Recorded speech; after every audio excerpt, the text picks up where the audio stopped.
The Lord said to Moses, Speak to the entire assembly of Israel and say to them, Be holy, because I, the Lord your God, am holy.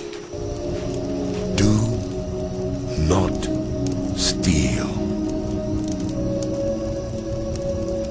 Do not lie.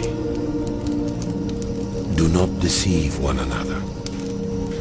Do not swear falsely by my name, and so profane the name of your God. I am the Lord. Do not defraud your neighbors or rob them.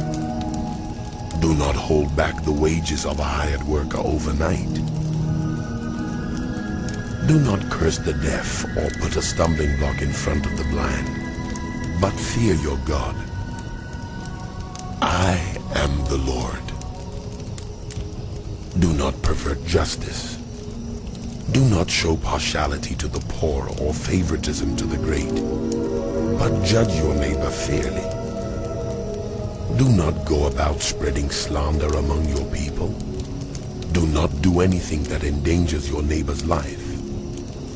I am the Lord. Do not hate a fellow Israelite in your heart. Rebuke your neighbor frankly, so you will not share in their guilt. Do not seek revenge or bear a grudge against anyone among your people, but love your neighbor as yourself. I am the Lord.